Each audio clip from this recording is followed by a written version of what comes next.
사람은 있는 존재라고들 하지만 이상하게도 어떤 풍경은 마음속에 오래 남아 있습니다. 강원도 산 아래 작은 마을. 첫 서리가 내릴 무렵이면 김유진 씨는 문득 그 집 마당을 떠올리곤 했습니다. 기와지붕 아래 삐걱거리는 대문과 낙엽이 가득한 마당 끝 고무신 한 켤레. 떠난 지는 오래됐는데도 이상하게 그 장면은 흐릿해지지 않았습니다. 서울에서의 삶은 그와는 정반대였습니다. 시간은 빠르게 흘렀고 사람들은 더 빠르게 걸었습니다. 유진 씨 역시 방송 작가로 살며 마감과 스케줄 사이에서 하루를 쪼개고 있었습니다. 그날도 여느 때처럼 회의에 쫓기던 중 낯선 번호의 전화가 울렸습니다. 잠시 망설였지만 이상한 예감에 전화를 받았습니다. 고향 마을 이장의 목소리는 조심스러웠습니다. 아버님이 오늘 정류장에서 길을 잃으셨어요. 계속 따님 이름을 부르시더라고요. 그 한마디에 시간은 멈춘 듯 했습니다. 유진 씨는 자리에서 일어났고 말도 없이 사무실을 나섰습니다. 서류도 회의도 방송 일정도 모두 내려놓은 채 고향으로 향했습니다. 마지막으로 집을 떠난 건 21살 때였습니다. 대학에 붙고 서울로 가던 날 아버지는 마당 끝에 말없이 서 계셨죠. 그 이후로 30년 가까운 세월 동안 집은 한 번도 돌아본 적이 없었습니다. 자동차 창밖으로 스쳐 지나가는 풍경은 많이 바뀌어 있었습니다. 마을 어귀의 간판은 새로 바뀌었고 편의점도 들어섰지만 기억 속 냄새와 바람의 결은 여전히 같았습니다.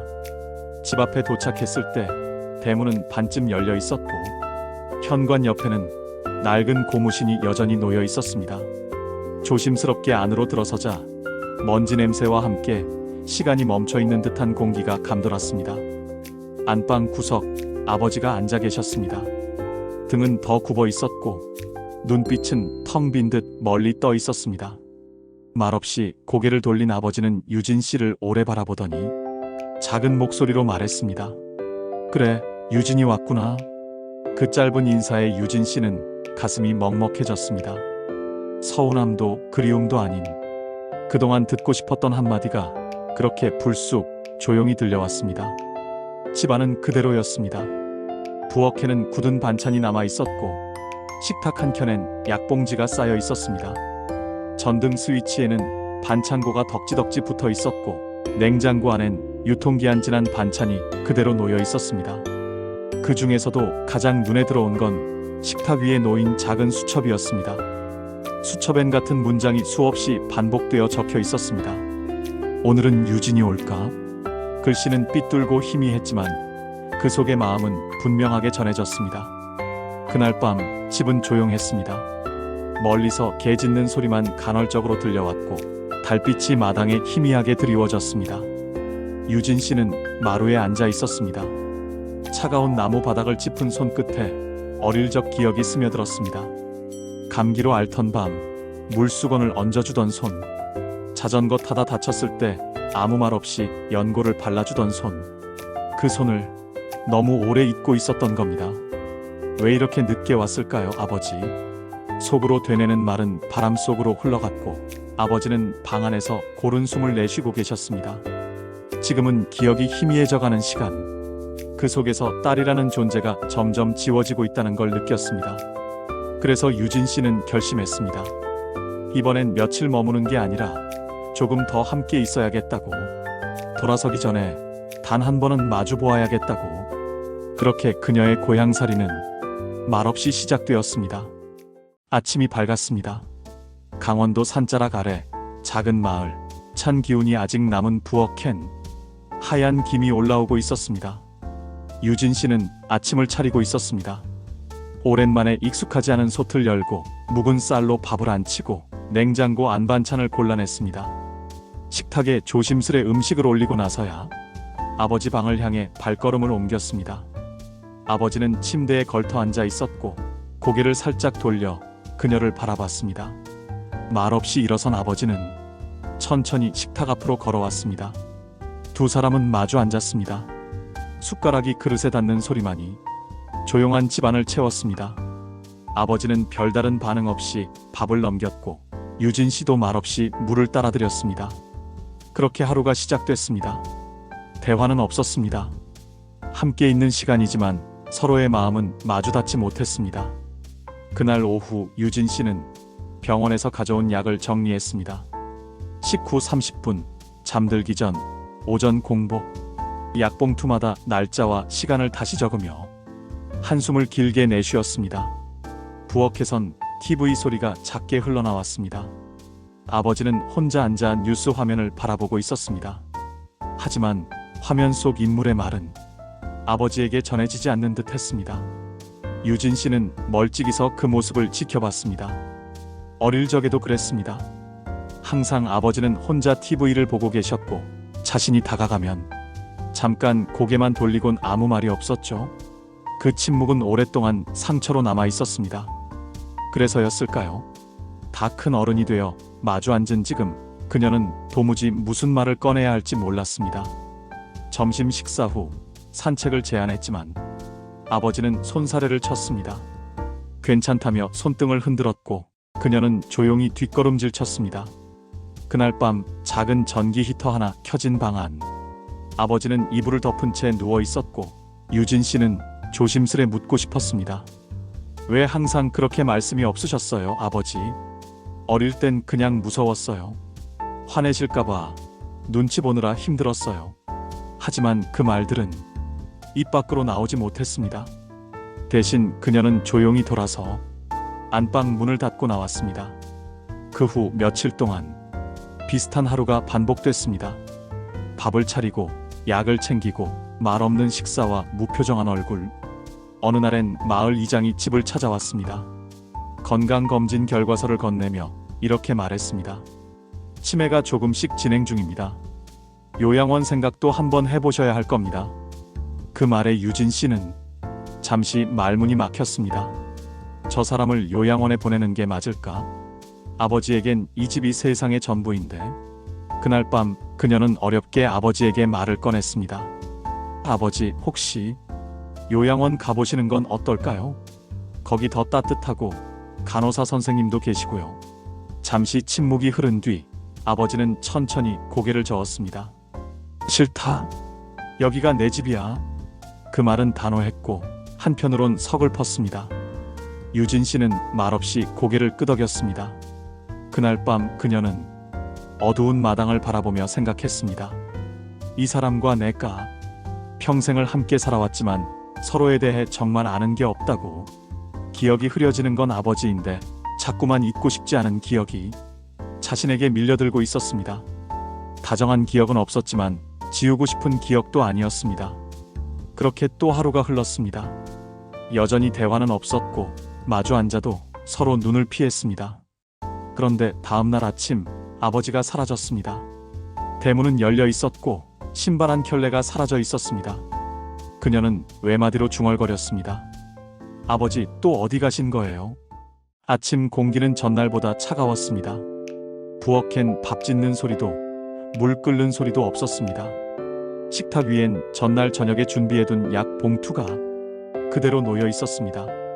현관으로 나간 유진 씨는 신발장을 바라봤습니다. 아버지의 운동화 한 켤레가 사라져 있었습니다. 대문도 살짝 열려 있었습니다. 순간 온몸이 얼어붙는 느낌이 들었습니다. 바로 어제도 요양원 이야기에 아버지는 강하게 고개를 저었고 말없이 방으로 들어가 버렸죠. 그 말을 무겁게 받아들이지 못했던 걸까요? 그녀는 서둘러 마을 이장에게 전화를 걸었습니다. 마을 회관, 작은 슈퍼, 정류장 쪽도 확인했지만 아무도 아버지를 보지 못했다고 했습니다. 그날 그녀는 하루 종일 동네 곳곳을 돌아다녔습니다. 어릴 적 함께 갔던 개울가, 아버지가 자주 앉던 정자, 교회 뒤편 나무 그늘 아래까지. 하지만 어디에도 아버지는 없었습니다. 시간이 흘러 해가 기울 무렵 마을 바깥 버스 정류장 옆 벤치에 누군가 앉아있는 모습이 보였습니다. 구부정한 허리, 햇빛에 바랜 외투, 그 아래 낡은 운동화 한 짝이 벗겨져 있었습니다. 유진 씨는 달려갔습니다. 아버지를 향해 조심스럽게 손을 얹었습니다. 아버지는 고개를 돌렸습니다. 하지만 그 눈빛엔 익숙함이 없었습니다. 아버지, 저예요. 유진이요. 그녀는 웃으며 말을 붙였습니다. 하지만 아버지는 멍하니 그녀를 바라보며 잠시 후 입을 열었습니다. 저 실례지만 누구시죠? 그 말에 시간이 멈춘 듯 했습니다. 마치 누군가 갑자기 그녀를 이 세상에서 지워버린 것 같았습니다. 아버지, 저예요.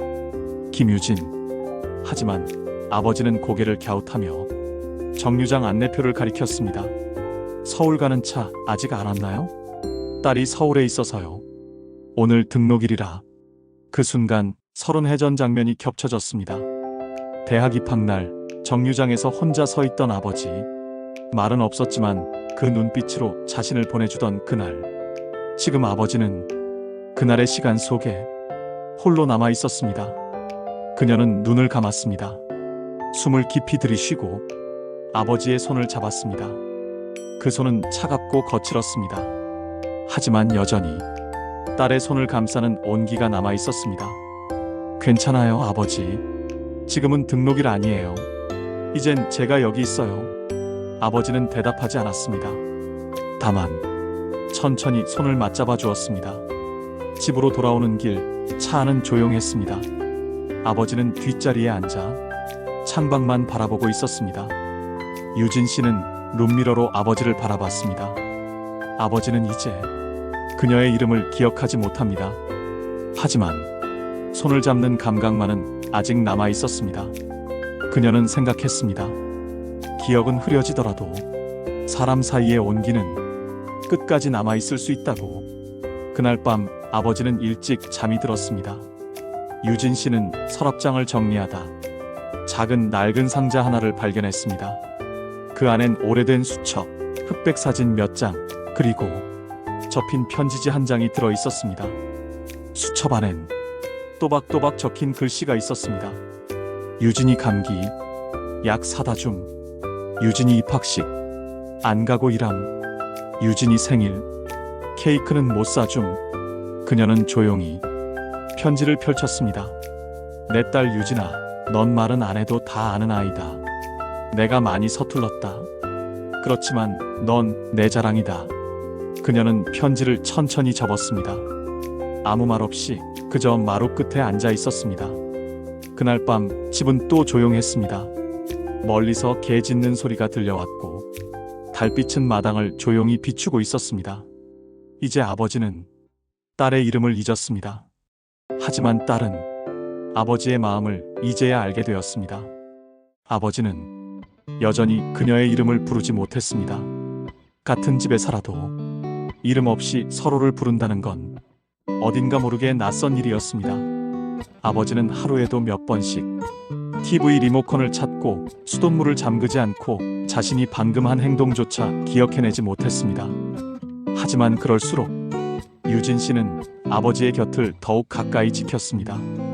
이제는 자신이 누군지 아버지가 몰라도 괜찮았습니다. 대신 그가 두려워하지 않도록, 혼자라는 생각이 들지 않도록 늘 같은 자리에 있어주기로 했습니다. 어느 날 오후 마당에 떨어진 낙엽을 치우다 장독대 아래에서 오래된 나무 상자 하나를 발견했습니다. 겉면은 습기와 먼지에 눅눅했고 자물쇠는 녹슬어 있었습니다.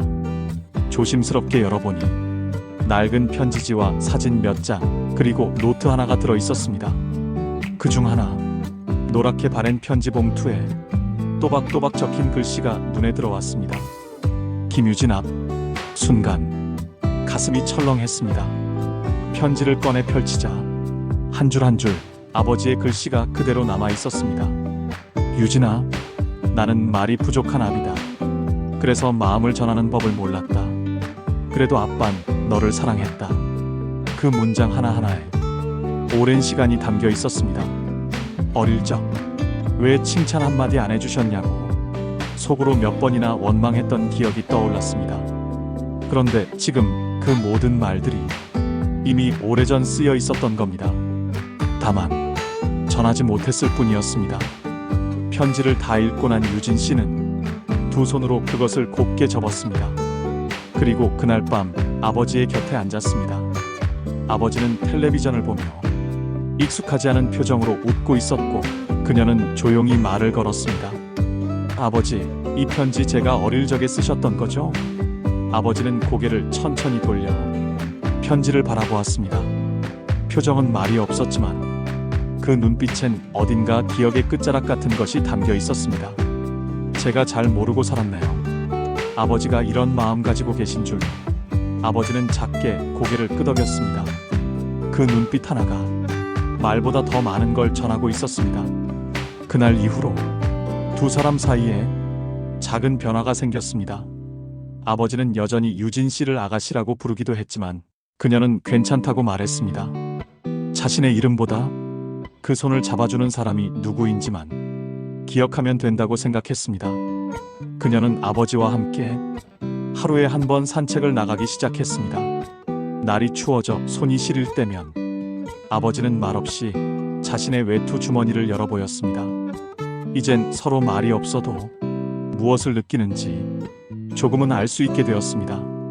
그리고 어느 날 작은 기적 같은 일이 생겼습니다. 아침 식탁. 유진 씨가 밥을 퍼고 있을 때 아버지가 조용히 말했습니다. 유진아, 된장은 좀 덜 짰으면 좋겠다. 그녀는 놀라서 고개를 들었습니다. 유진아, 그 이름을 며칠 만에 처음 들은 것이었습니다. 그녀는 웃으며 대답했습니다. 알겠어요, 아버지. 내일부터는 조금 덜 짜게 할게요. 짧은 대화. 그 안에 길고 깊은 시간이 녹아 있었습니다. 그날 저녁 유진 씨는 편지를 꺼내 아버지 대신 새로운 편지를 썼습니다. 아버지, 이제는 괜찮아요. 기억하지 못해도 저는 아버지를 기억할게요. 끝까지. 겨울이 지나고 마당 한켠에서 민들레가 피어나기 시작했습니다. 강원도 마을의 봄은 서울보다 조금 늦게 찾아왔습니다. 하지만 그 늦은 봄은 조금 더 조용하고 조금 더 다정하게 다가왔습니다. 아버지와의 삶은 이제 어느덧 일상이 되었습니다. 아침이면 그녀가 밥을 짓고 아버지는 마루에 앉아 해를 쬐었습니다. 낮엔 함께 마을길을 걸었고 저녁이면 말없이 차를 나눠 마셨습니다. 아버지는 여전히 이따금 그녀의 이름을 잊었습니다. 하지만 이름보다 중요한 것은 매일 같은 자리에 있는 사람이라는 걸 이젠 그녀도 알고 있었습니다. 기억은 점점 흐려졌지만 몸은 여전히 익숙한 행동들을 기억하고 있었습니다. 식사 후에 손을 씻고 밥상 앞에 앉아 고개를 숙이고 산책 나설 때 구두를 찾는 그 동작까지도. 하루는 아버지가 마당에서 구두 한 짝을 벗어두고 들어왔습니다. 그 구두엔 작은 진흙이 묻어 있었고 끈이 느슨하게 풀려 있었습니다. 유진 씨는 조용히 무릎을 꿇고 아버지의 발에 구두를 다시 꿰어 주었습니다. 그리고 아주 천천히 그 끈을 단단히 묶어 주었습니다. 말은 없었지만 그 손끝에는 깊은 마음이 실려 있었습니다. 예전엔 아버지가 묶어주던 끈이었고 지금은 그녀가 다시 묶고 있었습니다. 이번 생은 제가 끝까지 묶어드릴게요, 아버지. 그녀는 속으로 그렇게 말했습니다. 봄이 깊어지면서 아버지의 기억은 점점 더 안쪽으로 숨어들었습니다. 가끔은 창밖을 보며 지금이 몇 월인지 자신이 몇 살인지도 알지 못했습니다. 하지만 한 가지, 그녀가 매일 곁에 있다는 사실은 몸으로 기억하고 있었습니다. 하루는 마을 보건소 간호사가 방문해 아버지를 진료했습니다.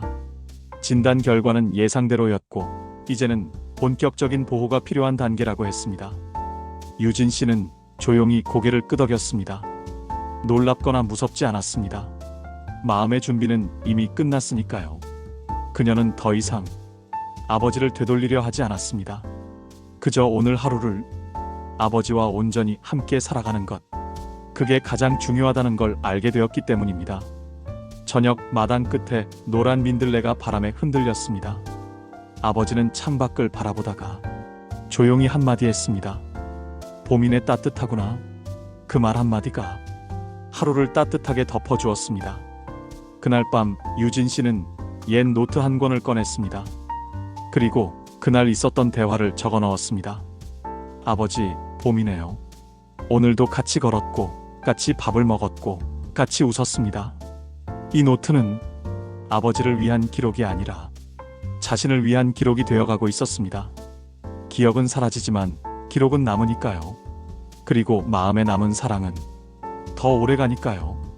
다음 날 아침 해가 마당 끝에서 천천히 떠오를 때 아버지는 마루에 앉아 있었습니다. 유진 씨는 여느 때처럼 그의 발 앞에 무릎을 꿇고 구두끈을 조심스럽게 묶었습니다. 단단히, 그리고 천천히. 그 순간 아버지는 그녀를 바라보며 짧게 말했습니다. 고맙다, 유진아. 그녀는 고개를 들었습니다. 잠시 말을 잊었습니다. 그리고 웃으며 대답했습니다. 저도요, 아버지. 기억은 언젠가 사라집니다. 하지만 그 기억 속에서 누군가의 손을 잡아준 사람이 있었다면 그 사람은 잊히지 않습니다. 사랑은 결국 함께 있어주는 시간 속에 머뭅니다. 끝까지 곁에 있어주는 사람, 그 사람이 가족입니다.